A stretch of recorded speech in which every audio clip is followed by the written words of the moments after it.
size still? Yeah, and it doesn't matter, irrespective of where they're rated, you shouldn't be up there You shouldn't anyway. isolate them with butane in them anyway. First of all, you shouldn't be you shouldn't be above 50 or 60. No. So, you know, Yeah. that they're rated at 200 or 100 as far as I'm concerned.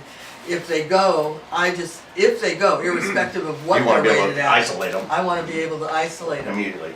I don't have that system. I don't have this double valve system set up right yet. That's why I've been kind of nervous about it too. I've only had This makes you feel so much safer. I know it would.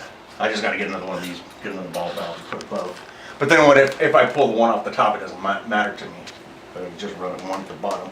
I've got the burger here. But move the one that you've got at the top, take it from the top and put it at the bottom. I already got one here.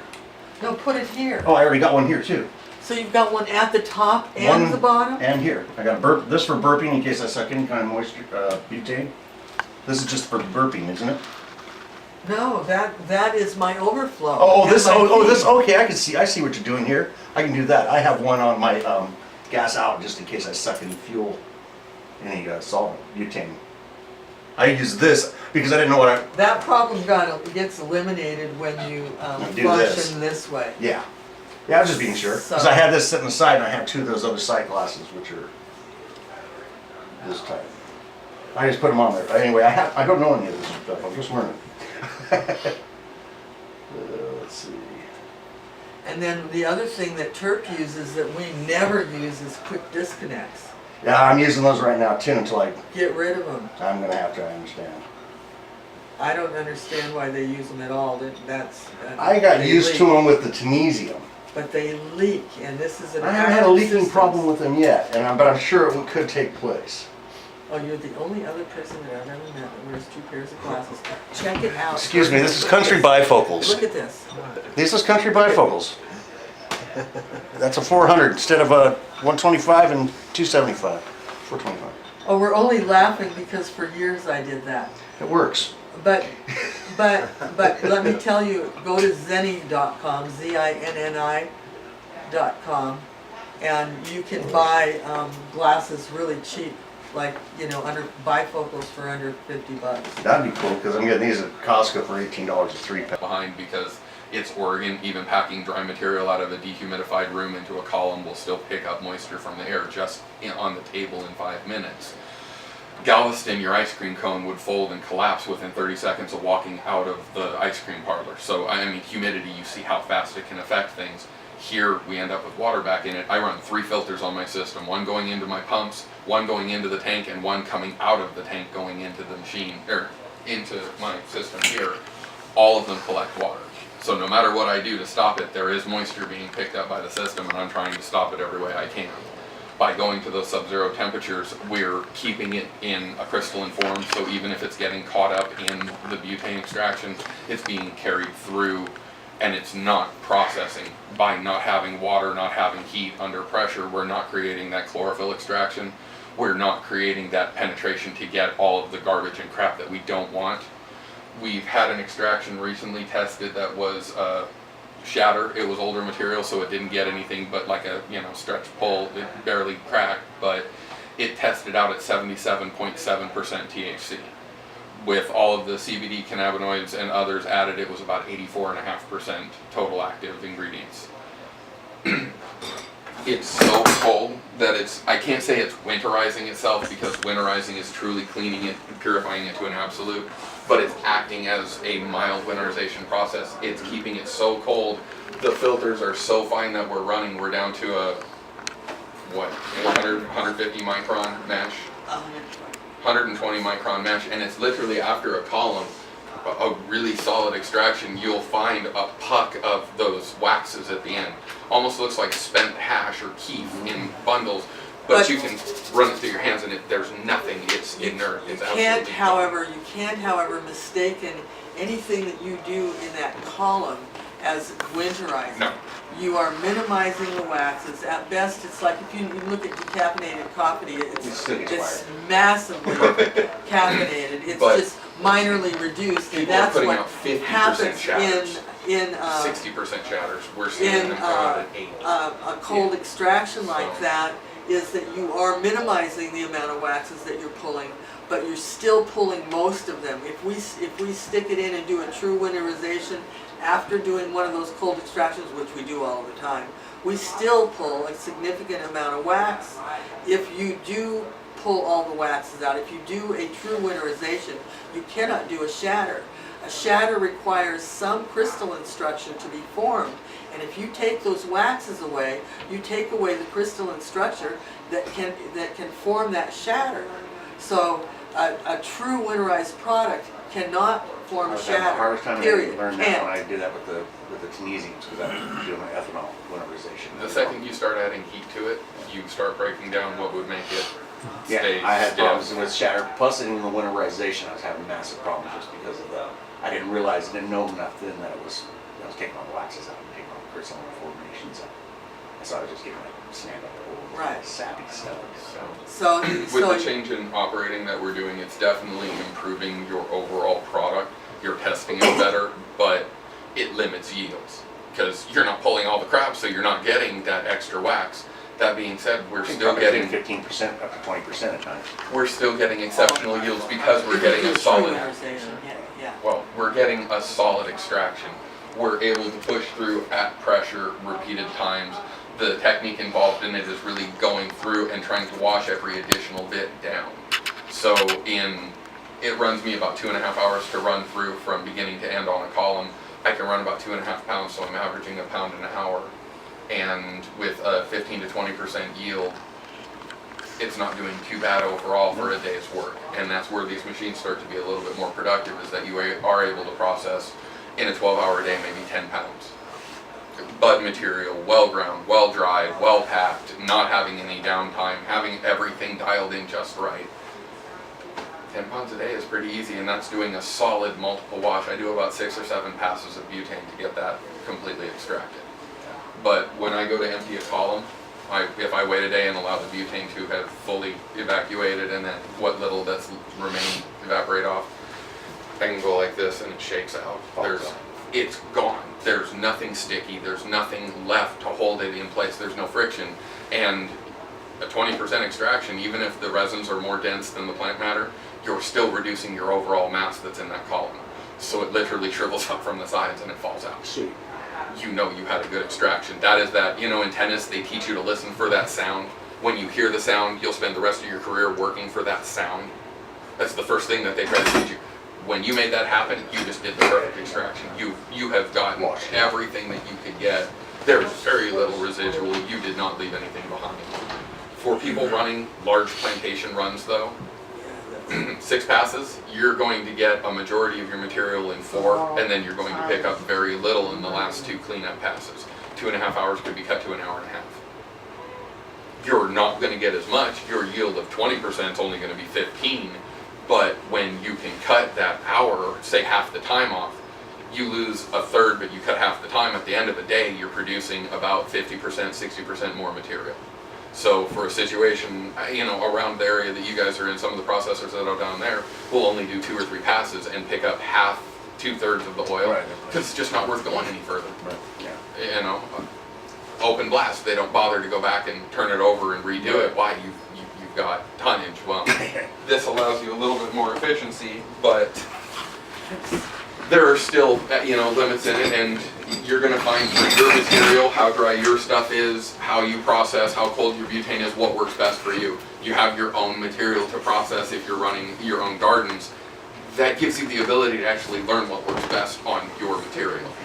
So take the time to see where your yields are better or worse, at what temperature you really notice things, because if you can get away chilling your tank with 5 gallons of denatured instead of 20, it might make it a little bit cheaper for a week's worth of work. That being said though, $100 worth of denatured alcohol is probably not a concern for you if you're doing a week's worth of work. 10 pounds a day over the course of the week's time. The goal is really to make this thing be able to make at a wholesale level in Oregon about $50,000 a week. Putting in pretty good hours. I mean, nobody's offered to do this in 4 or 5, but. When I was running the boat Tunisians, I was working 4 days a week, from sun to sundown. And it was just brutal. When we were developing these machines, I was putting in 16, 19-hour days with her, and then I still had an hour commute to go home and come in. That was sucky time. The Tunisians just wore me out. They were too much of a They are. They're a lot of work. They're a lot of maintenance. It's very much with these machines. It's very much like it's barbecue, not grilling. If it's exciting, you're doing it wrong. This should be slow. You should walk out, throw an older log on the fire, be able to sit, you know, do whatever you need to do. But it's a slow, ongoing process. Every 20 minutes or so, you're checking to make sure your temperatures are good, your pressures are good. You can go do other things. If your heat supply at the bottom is regulated for you, it takes a lot of the work out of it. What you are going to see here is primitive. It is caveman. Because quite frankly, if I put in a propane generated point of use on the backside of the building that's 30, 40 feet away and I ran a hot water line to it, we would literally have people come in here and start looking at the serial numbers wanting to order exactly that machine.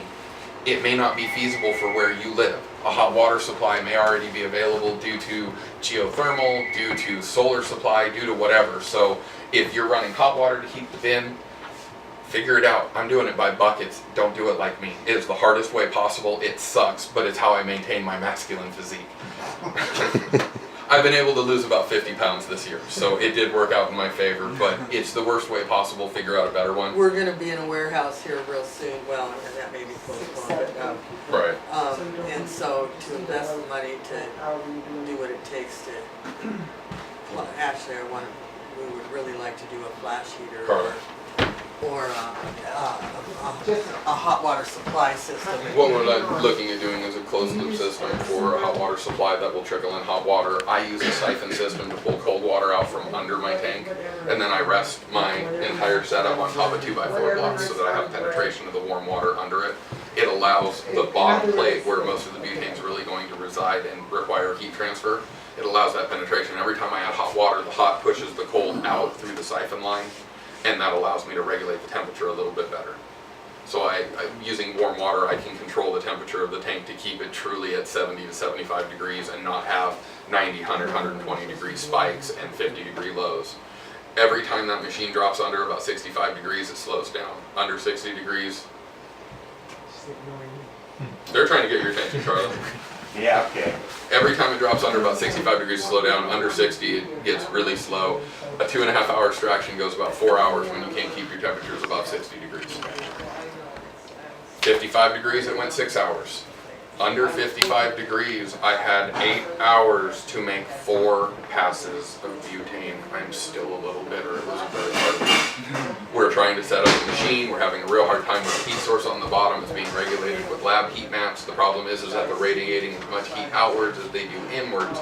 So you're as likely to burn yourself as you are to ever see that pot make it up to 60 degrees. When you're passing that much butane down into it, even a couple of gallons at 60, 70 degrees below zero, that's a lot of chill. It's shit out so fast. And it is. It's just murder to get enough recovery time. So what I've seen being done are submersible aquarium pumps.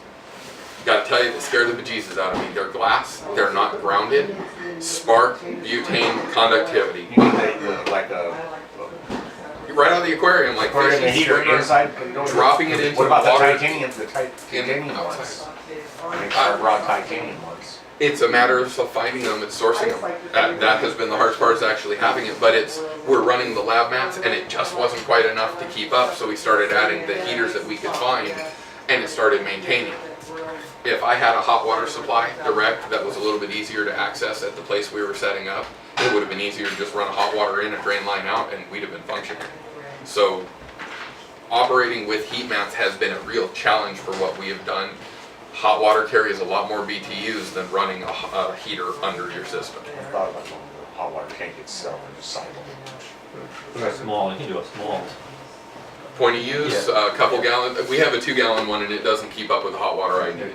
So you are going to have to be looking at something a little bigger. But like one of the larger camping ones that people kind of rig over to be CO2 generators, you could run that, but you'd have to have a storage tank to keep that system pressurized with enough hot water holding that it could trickle out. You know, you're really not talking about a lot of hot water.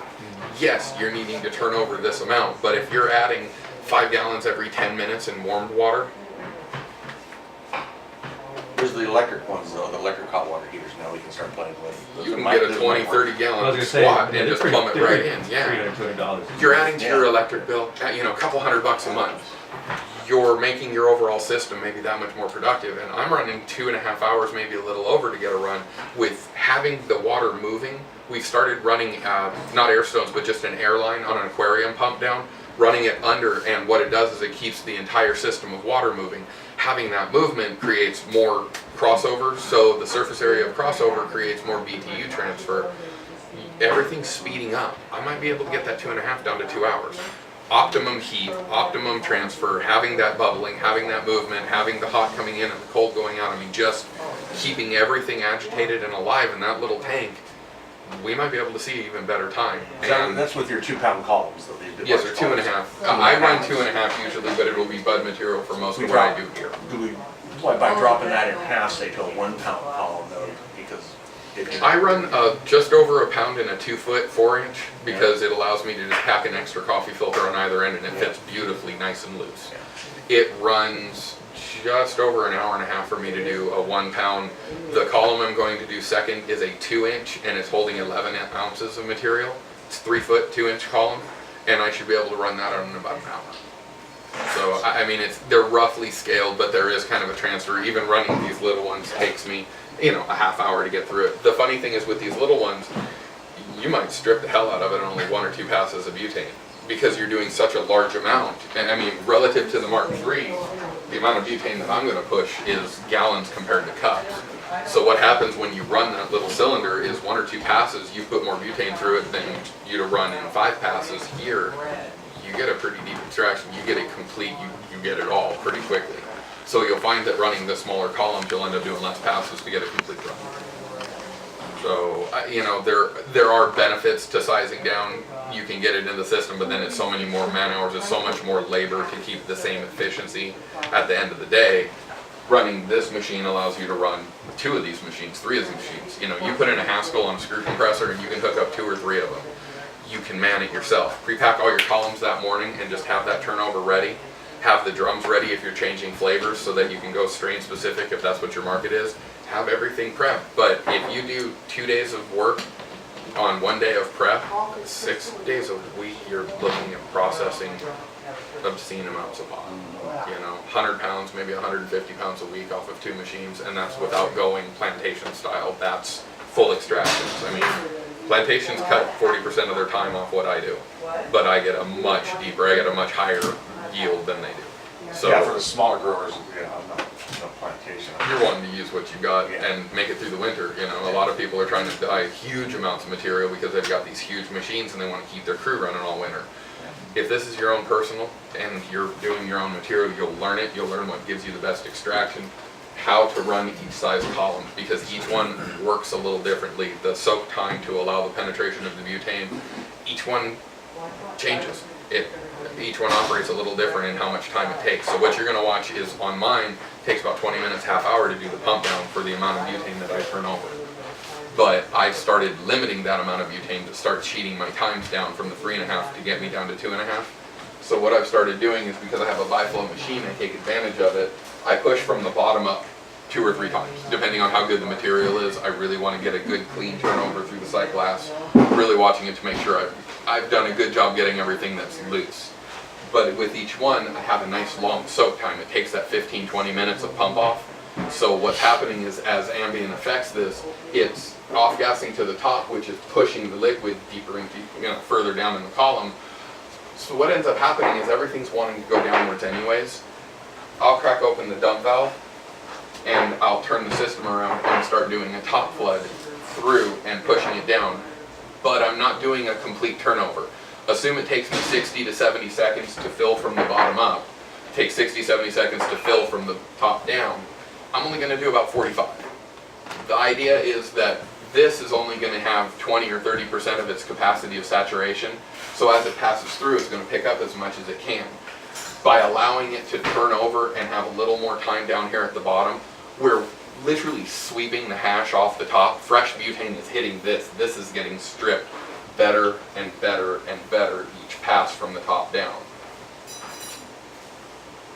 The saturation level, anything that's a little bit lighter because there wasn't much up here, this butane was just sitting kind of fallow, not being used, it's being then pushed down through the system.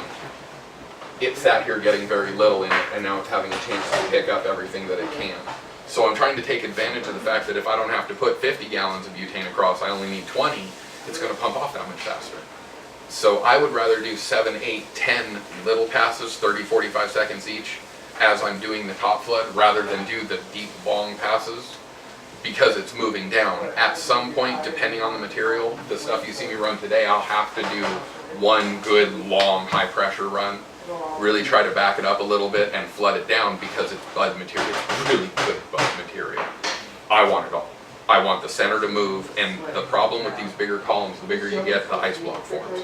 It seizes up and it's very hard to get it to penetrate. We're really forcing the liquid to get backed up and to pressure through here, and then we'll close it, give it a minute to soak, and then open it up and let it do its own dump. Reduce pressure. I try to keep my high-end column pressures under 60 psi. 70 is kind of my top-end limit.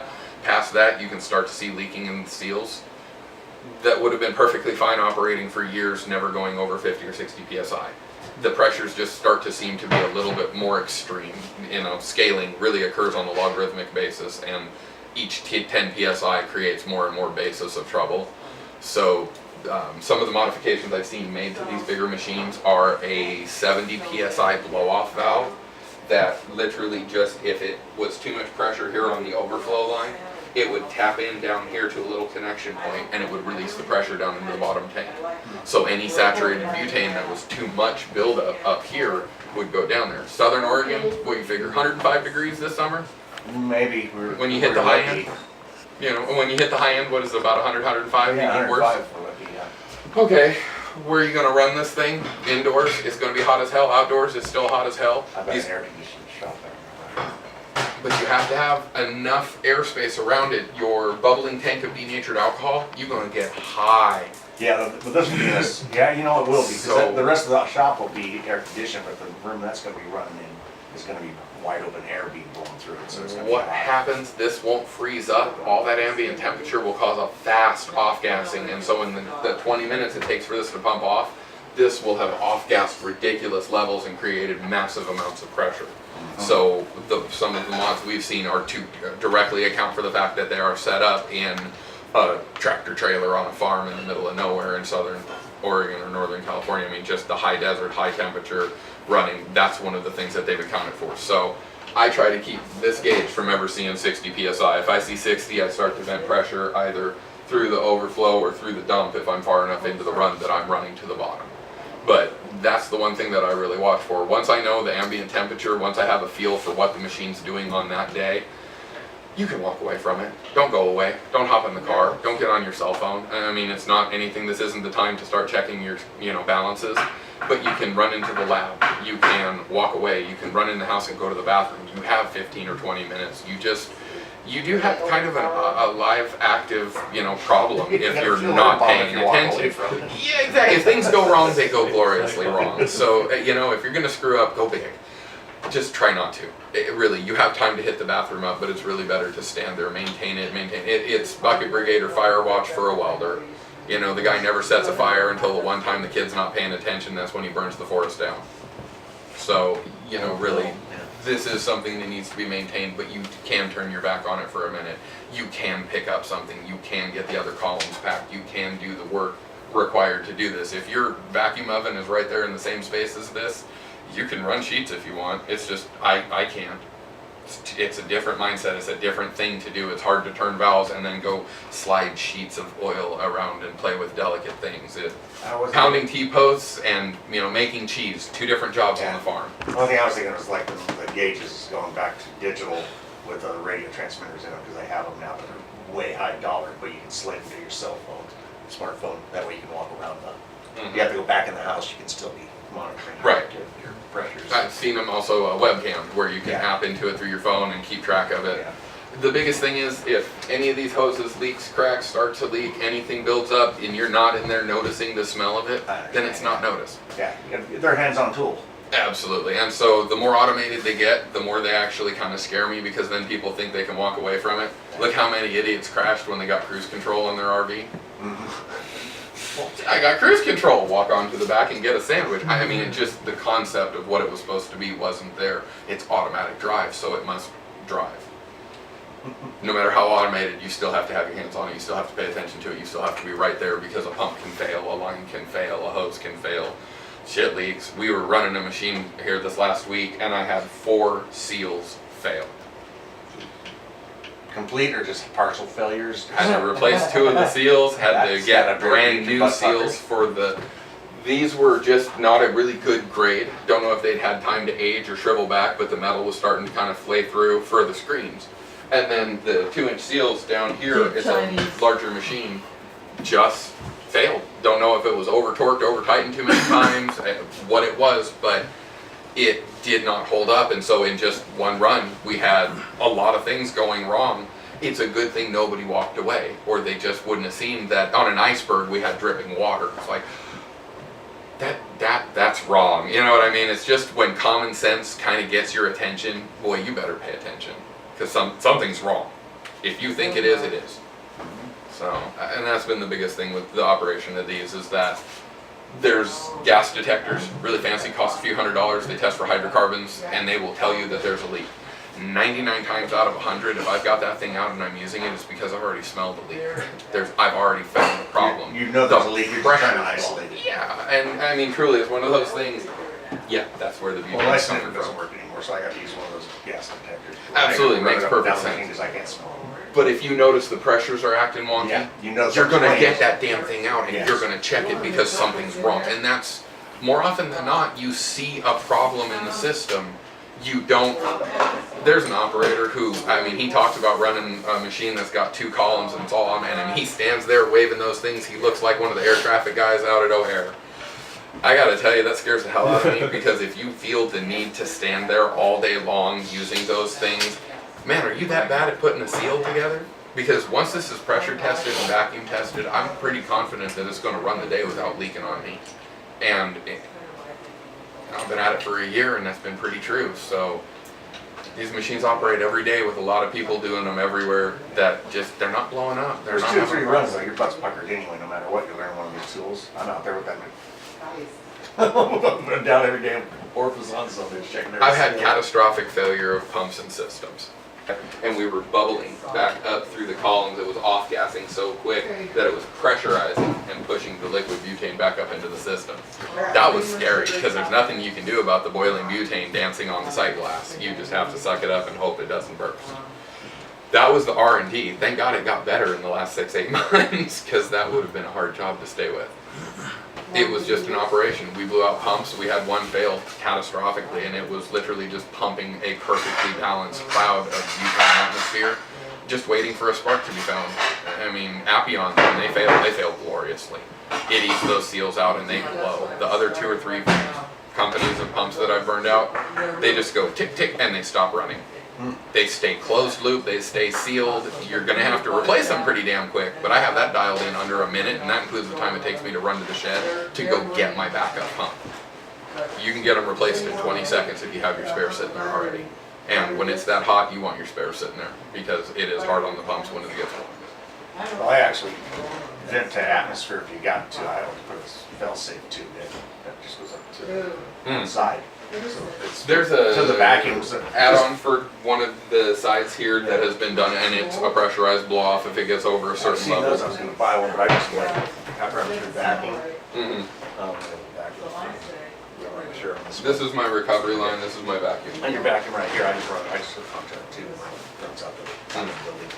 That way, if I get an old shit factor going, Blast it off there. I can bleed off. See, they're starting to put them in, they've been developed where they can be added on and they're an automated, they actually have like a 80 or 90 or 100 PSI set point, and it's making the fire marshals really happy in Colorado. It made the state of Washington tickled pink that it was, because now that's one more thing they can go, do you have this? The newer systems that some other developers are working on are putting nitrogen into the system, and what it does is it's a suffocant. It stops butane from being combustible. So by pulling off as much of your butane in recovery as you can, and then using nitrogen to basically evacuate the system and pump it off through your straight vacuum line, you can use your atmosphere pump to pull it and not worry about the butane backing up through it. It's non-flammable, it's non-combustible, and it allows you a more complete purge of the overall system, because it allows you to pull that tank all the way down to 28.5, 29 inches of vacuum if you want to. I don't recommend doing it under any temperature, or you'll just form a shatter and it will bond right there to the bottom of the tank. But if you do it and allow that tank to get chilled in the process, it works out really well. And that's, again, kind of back to whatever your situation is. If you have a way to start blasting cold water into that right at that tail, the dog end of the vacuum, using a nitrogen system, you can come up with some interesting results in the final product. I have only just put my hands on a nitrogen system. We used it once and it was like, yep, it did it. I didn't use it again because it's just not necessary where I'm working. So they are modified to allow your fire marshal, your state inspectors, and your everybody to be very happy with what you're doing. For the direct application of what we're doing, we recover so much of the diesel, very little is left behind, and where I work is very much outside. I'm about as much of a fire risk as somebody trying to fill their lighter. So, I mean, we're really taking advantage of that fact. Every person's going to have to account for whatever their environment is. If you're setting these machines up in California, there are different requirements, different gases that are required to be used.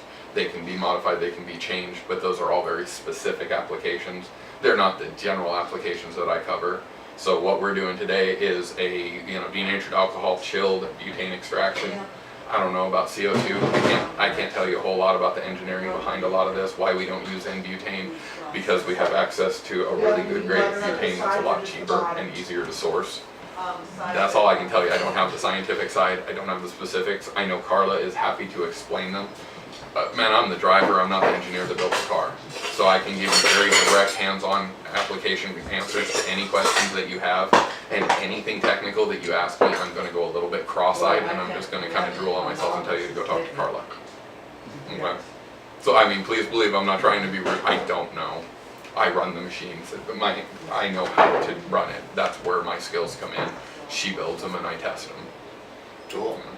What's the feedback on that? Have you got feedback from inspectors? If you sold these to Washington, I don't know where you. Haven't a clue. I haven't had any experience in that side of it. Everything that I've done has been in the state of Oregon, and we've been doing really well. The machines that go out are profitable, and that's what I do get a lot of feedback about. We're getting better numbers. The Biflow system took the yield on these larger machines from about 8 or 10% up to about 18 to 20 on good material. We've seen better. The better material going in, the better the yield. I mean, flat out. What we're wanting to start testing for next is, will the trim of the bud give you a different oil, or is it coming out very much the same? That's what we were thinking, is doing the trim, using the colas for the best stuff, and then the trim for the extract. This was last year's trim. It came out, that was the one came out 77.7% THC, 84.48% total cannabinoid content, and I did a slow evaporation on it. We only did the shatter. This is an absolute. What I'd like to be able to do is, that was only trim. If I had access, and I got those kind of numbers, if that's only trim, is Bud going to give me an 87? And if so, is that really worth giving up my flowers for, if that's the concern, to just get 1 or 2 points better purity? What's the difference in what the plant's actually going to give up from one space to the other? A lot of our people have gone to whole plant extractions, or they'll take the water leaves off, but they'll leave the trimming basically to the grinding tray. It's all sugar, it all processes, and it comes out with a very good color, a very good quality, a very good flavor content. We have a lot of growers that have given up their trimming crews because once the price gets down to a certain point, it's cheaper to just super dry it and tear it off into a bag, run it through a column, and get oil. Oil holds longer, processes easier, and gets Price of fast. flour with a trim on it, you're kicking another $150 to $200 for the trim. Dying on that. And then your storage packaging, the chance of having any damage to it in storage and packaging. Oh yeah. It's easiser to just run it. The risk you're taking the whole time.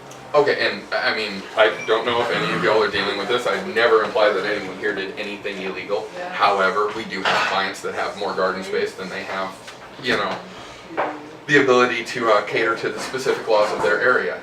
If you have to move 50 pounds of material, that's the entire trunk of a car. The amount of oil that produces is right about 8 to 10 pounds. That's a briefcase. What's easier to drive to the dispensary? I mean, even if you're not gaining a great deal of value processing it into oil by processing it out, your long-term storage is easier. Your ability to store it is easier. You're not longevity of storage. paying out the nose to, rent a backhoe and go bury it in the yard 500 pounds at a pallet. I mean, and that's sad, is that I'm hearing that sitting down in Grants Pass, listening to people talk in the cafes. that really is a solution. Dry 500-gallon tanks with a lid cut into them, and you dig a hole in the ground, set them in, stack your bags up in them. It's a pain in the ass. Pull it out a year later and sell it at a good price because you took the time to dry it and pack it right. But I mean, it's just the extremes people are going to store this stuff, or you can process it out and stack sheets in the freezer. So it really does make a difference. The machine itself, upsizing, allowing you to run 2 or 3 machines per person. A crew of guys running 5, 6 machines at a time if you have a screw compressor and a few axles. I mean, whatever your backup equipment is for these is what your profit range is available to be. But one machine, $10,000 to $15,000 a day, pretty safe in a retail market. If you're running your own dispensary, double that is its value.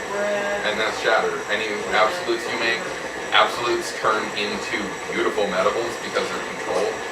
Any medible market is a pretty good increase in your value. So you have secondary, tertiary markets that'll increase the value of your hash to, some of these companies are making $40, $50 a gram basically when it's all said and done.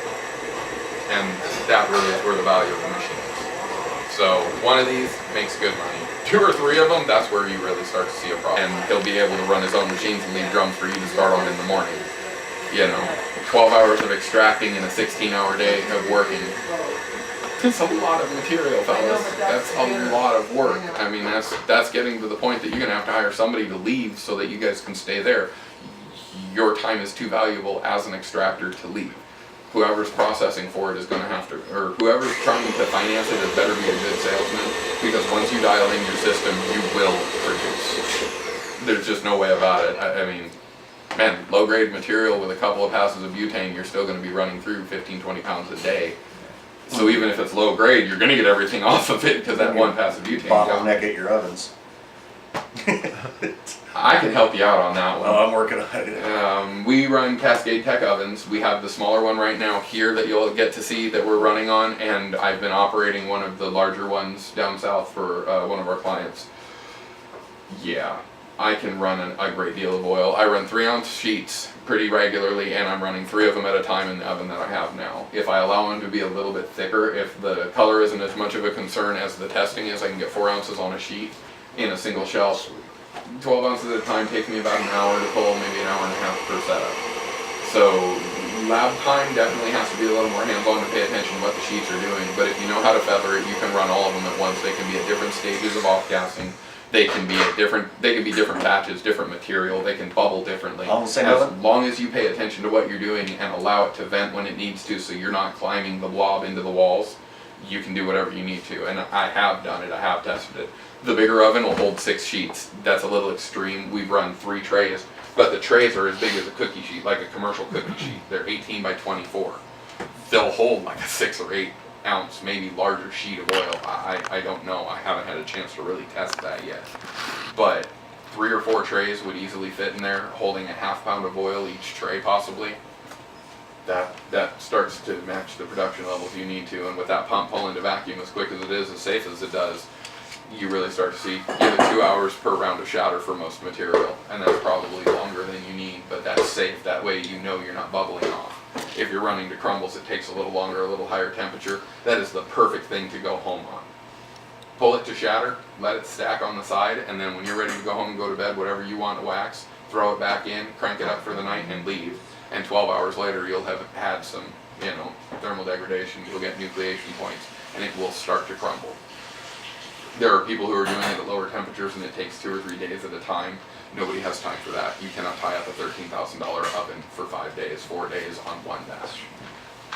So, I mean, there are limits to what you can accomplish and in how much time, but then every single grower of the same strain or every single strain has differences in what it does.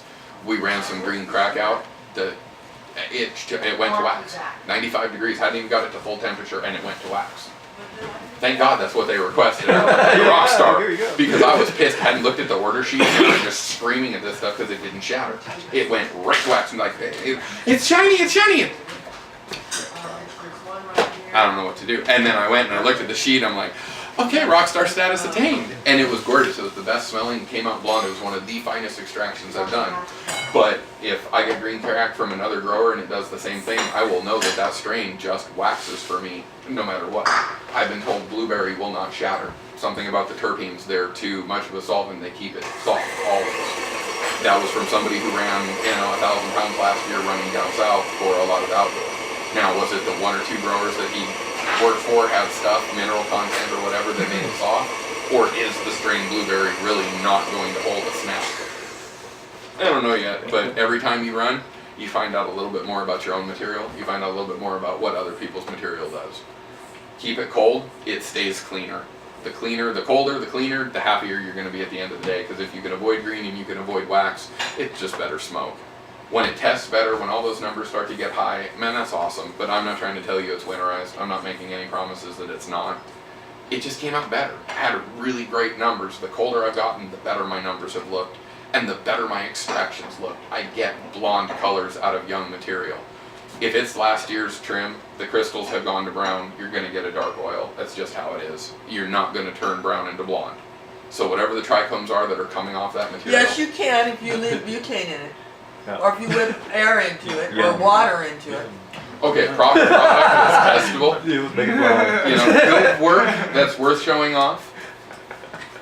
If you've got a sativa that's a little bit young when it was harvested, that was very well treated, you're putting in material that wasn't bruised, hand trimmed, I mean, very specific. This is getting to be gourmet shit, folks. But if you take the time to do all of those things, I had a blonde crumble that came out of a large tube extraction. I mean, it was absolutely gorgeous. It was a beautiful yield, had a really good solid numbers to it all around, and it had a great terpene profile.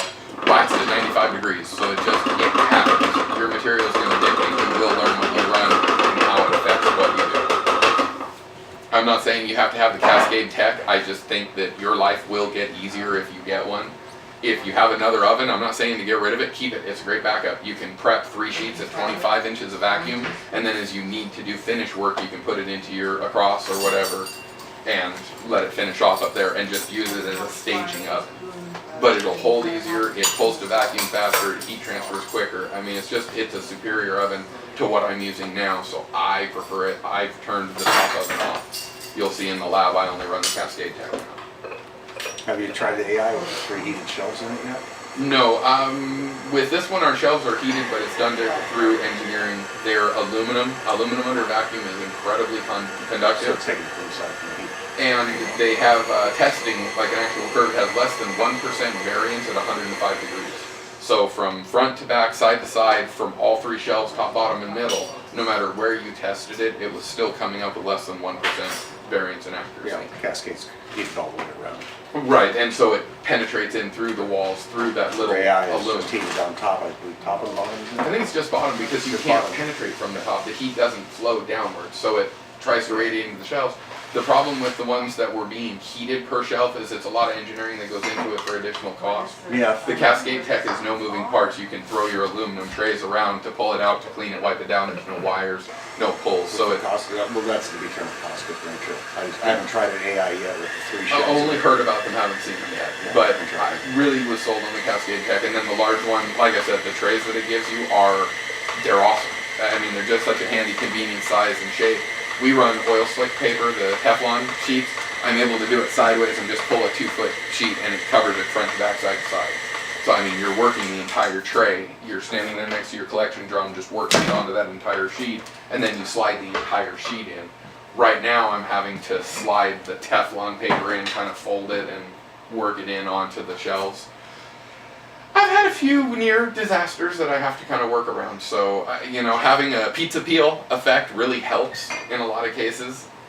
With the larger oven, they've kind of engineered around it. You pull the entire tray out. It also allows it to cool, which gives you a little more control of the temperature increase so that it's slower. You're not necessarily going to jump right to 105, 110 degrees and cause too much bubbling. If you got a thicker sheet and it bubbles fast, it'll climb and it'll grow, and it's a nasty mess. If you turn your back on the vacuum oven for 5 inches of vacuum, it's a nasty mess. And I speak completely from experience. I've lost way more than I like to admit to the damn oven. Having to go in and chip it off the sides and then wipe it down, having to That's just because alcohol. the temperature increase? alcohol. Well, it off gases a little quicker, and then under vacuum, there's an extreme difference in a 20-inch vacuum to a 25 to 28 to 28 and a half. I mean, exponential variance in what occurs. And that's kind of what happens is it'll get to 15 and it's barely bubbling. It'll get to 20, it's just starting to bubble. Somebody will ask you a question, you'll turn, you'll look back, you're at 26 and it's touching the walls in the top of the oven. I mean, you go from, oh, that's fine to, and there's nothing you can do about it. You know, off gas and hope it didn't stick too much. You know, thankfully when it gets that far away from the heat source, heat doesn't travel in a vacuum well. So when you see it going crazy, you want to You definitely, there's technique to learn with it to keep it in. As venting it allows it to drop down, and then you puff it up and drop it down, Right. puff it up and drop it down. But you'll learn your material because different ones will end up looking like the craters of the moon, and they won't melt back down. So you have to do the technique a little different in the off-gassing at the beginning, so they don't bubble as bad, so that when you pull them, how stiff they are, they'll be a smooth shatter. Others will melt down because they're very soft, because it's older material or whatever. It'll shatter out at 90 degrees. You just leave it under some temperature until it puddles, Right.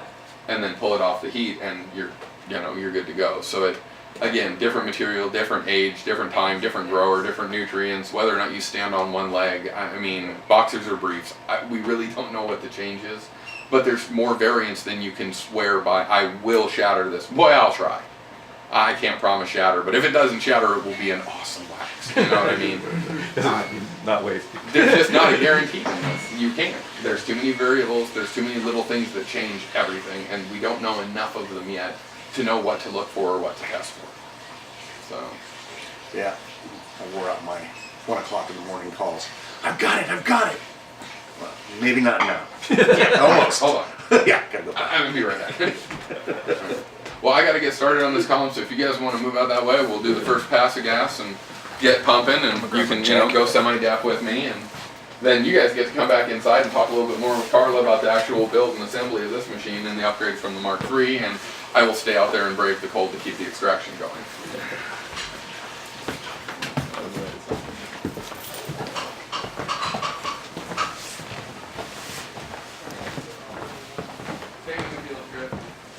Field trip, have fun, guys. I told him just. Oh, I have hot stuff here if you get cold. Hot tea, hot cider, coffee. This is add lemon zest used to concentrated milk. And that's what we're waiting for. Oh, really, concentrated milk. Only a quick resource. I could find But it. I always keep at least one regular on it so that I can tell what's going on. Yeah. And once you learn your machine, you can pretty well predict what your PSI is going to be from the temperature that you're using. The hot extraction, you'll see 25. If you're running at 72 to 75 degrees, you'll only see like 20 PSI ranges, no matter how much the liquid butane is. And that's kind of scary because right up until the point it's about ready to flood, it doesn't increase a lot in pressure because it's only off-gassing so much because of the chill factor. So you really have to be aware of the amount of butane that goes into a column, that goes into the bottom. You don't do an extra wash and leave the dump open. If you do the extra wash, you make sure to trap it off and let the bottom pump off and then drop at the bottom. Even at final rinse, you still want to trap it to release it because it still needs time in the bottom to off gas. So being aware of the movement of your butane, knowing it's a liquid, knowing it can flood, it makes it a little safer for you to know what's going on. How do you calculate how long it takes that chamber to off gas? It's more by knowing. When I get down on here to about 0, I know that it's pretty well out of butane. It's just now bubbling the... Right. Okay. And at that point, I don't really want to mess with it. Butane has to... At vacuum, you're pulling it a little bit easier, but you're also starting to do a little more damage to everything. And so putting heat on it under vacuum, you're more likely to start setting it up. You can cause shatters, you can cause thermal degradation, which will keep it from ever shattering. You can start darkening your material past about 80, 85 degrees, sustained temperatures. So we try to keep everything at 75. Any small spikes to 80 don't affect the color. But when you start to see sustained temperatures past that, it gets darker. You lose your blonde to a mild brunette. Right. Not always what the market And wants. that gauge is the same. It's just digital. Yes. Okay.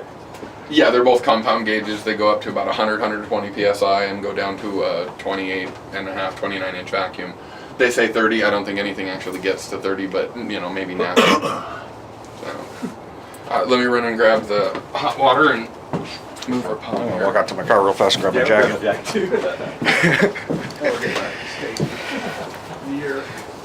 I'll only be out here for about 3-4 minutes.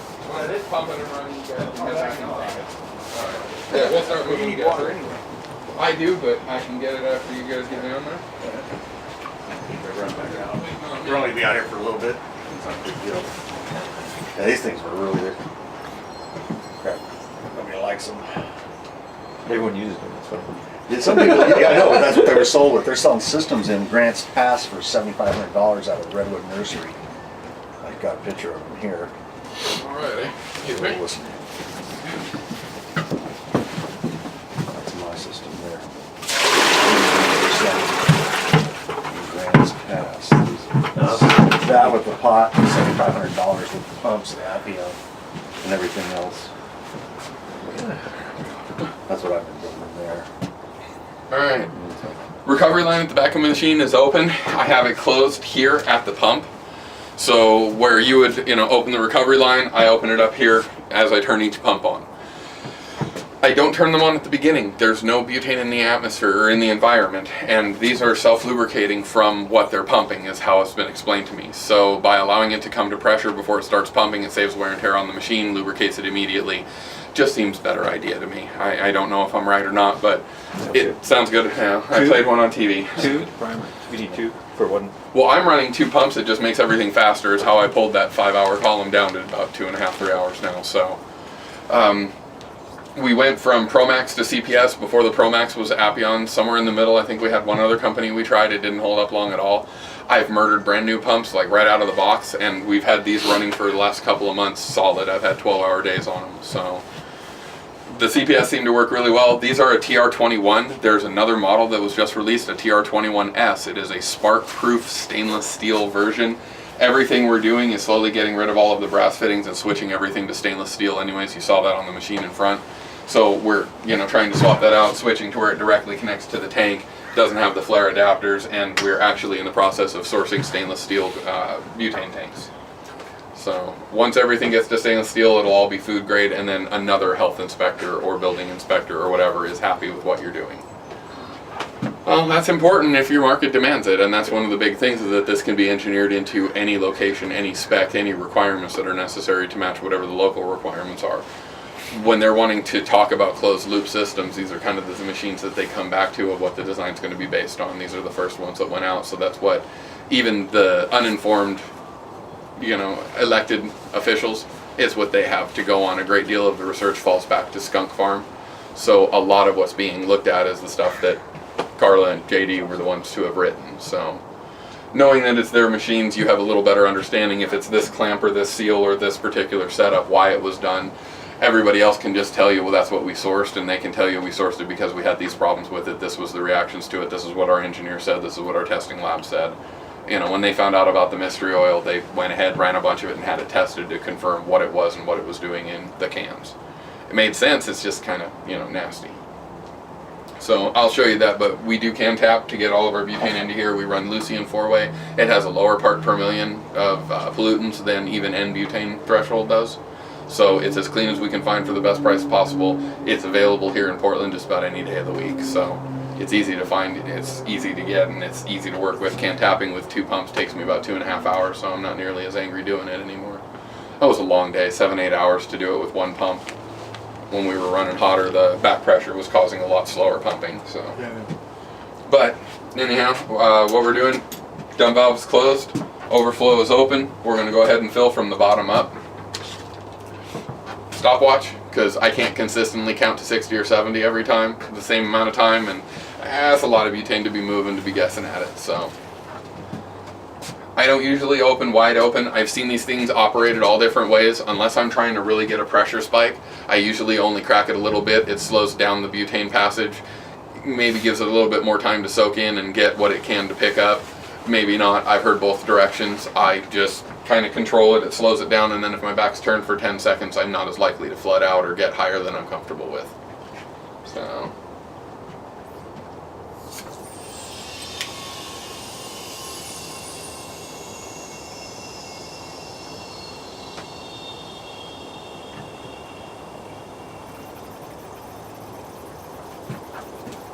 alright, bottom tank's out of vacuum and up into pressure.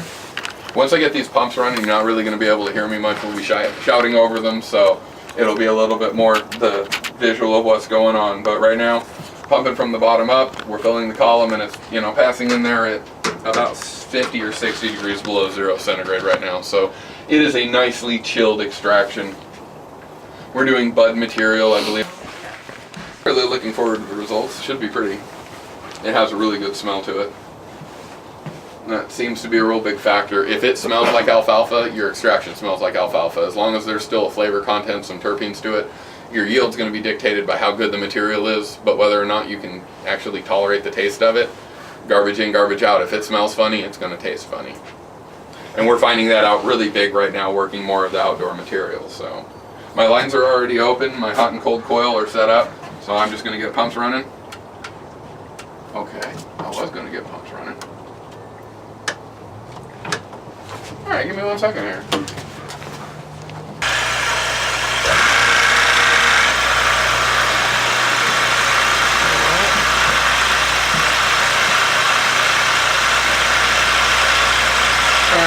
Running the slow butane, it's going to take us closer to 2 minutes, maybe a little better to get all the way through. Which worked out in our favor because, yeah, pumps were quite running. I forgot this one was disconnected the other day to do a demo over here, so.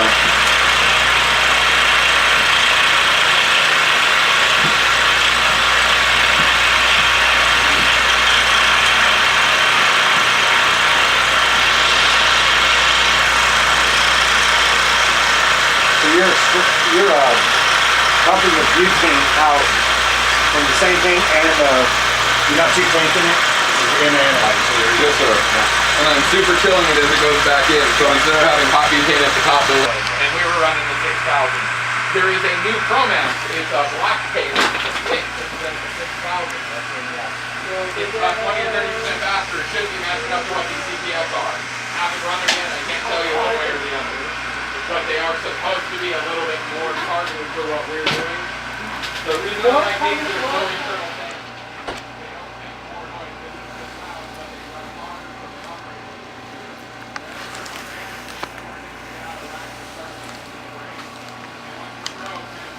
Between 0 and 5 pounds, because we know this will be a relatively light, easy run, it's low pressure, it's not going to flood out much, we'll just go ahead and do it now, but it's pumping down quick. I go above 0 because I don't want it under vacuum with any heat. I really try to drain the tank before it gets down to 0 when I do my final pull, just to try to avoid any thermal problems when the butane starts to dissipate. So right now we're already under 4, I'll go ahead and get going. Track the overflow and do it slow or it'll splash, and give it time.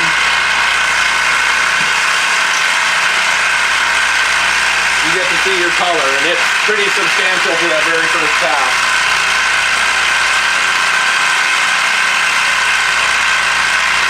And now all that's happening is this is going, we were down to 3, now it's up to 10. This is over 30, we're down to 15, it will balance out. Once we hit equilibrium, we can go ahead and start pumping. We'll go from the bottom up again, just to get a little bit more wash through. So how long was that soak time? That was only about 10 or 15 minutes on that first one, but it was also a light run. Thank you. As each run goes, everything chills a little bit, they slow down. It's about 20 minutes, 25 minutes worth of soak time each one. The longer the soak, the more it really penetrates. I've had runs that, because of the cold weather setting on, I had to shut down after only getting it pumped most of the way off. The next day, the very first pass of butane washed it, and it was a lot of color that I was able to extract because of it. So the longer amount of time under butane definitely makes a difference. How much material is this too? 2.4 pounds of bud.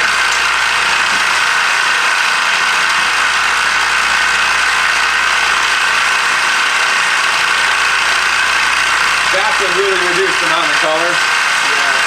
So I'm pretty much happy calling that as much of a turnover as I want it to have. So I'd already trapped it here and trapped it here, and I went ahead and stopped at about 45 or 50 seconds on that one. It's just not worth turning any more butane over. The amount of time it takes to pump off, it's not worth it. Right now, keeping it at the lighter color, I at least know there's room for it to still extract. So I'd rather let it soak a little longer and extract a little deeper. So we didn't get nearly as high of a pressure this time. Again, short amount of pass, short amount of pump time. If I gotta do extra passes to sweep it all down to the bottom at the end, then I can make up for any time I made here, then I lose it at the end, but it still keeps it under that 3 hours. For this machine to be cost effective and really be worth it running it a few days a week to back up your ovens, to keep everything running, then you gotta get 3 or 4 columns a day out of it. And if you're running okay outdoor, you're not gonna get the yields that you want. So when I'm used to running for a 15% yield on good outdoor trim, you may only get 5 out of something that's average. If it's your material, it may be better. I don't know what you're working with, but for this thing to be productive, it has to yield. And 10 pounds a day with a 15 to 20% yield is that 10 to 15,000 a day. If you're able to get more than that or less than that, that's, kind of what we're basing it on. But that requires, good going into it. If your material's a little less, you'll want to do less passes because it requires less butane to pick up everything. Technique will vary as you learn your material as much as your machine.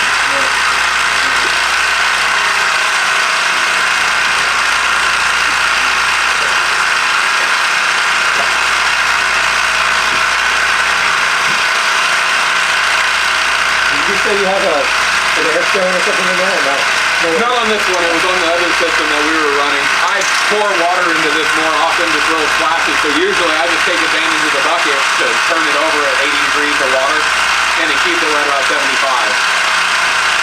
Right now I'm just dumping hot, so it's a little warmer than it needs to be, so I'm just keeping it stirred so that it turns over. But yeah, a little $20 air pump with an open line, just drop down in, and then you're not worried about cracking the stone if anything falls on it. So.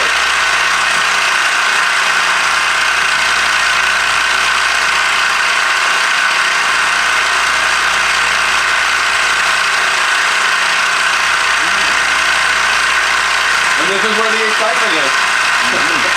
This will take about 20 minutes. I'll do the exact same procedure again and get a third bottom flood, and then I'll turn the whole thing around, and at that point I'll start opening the dump valve and doing washes top down, really keeping an eye on what the color looks like, feathering the lower dump valve to back up the sight glass and get a look at what's being washed. As soon as it starts to lose its color, I stop. The less time, the less butane. I'd rather do a whole nother wash, because every time I sweep it down, it's just that much more collection at the bottom, and every soak, that's where the pressure pushes the liquid anyways. So I'm just trying to take advantage of gravity at that point. Let's keep it washing down.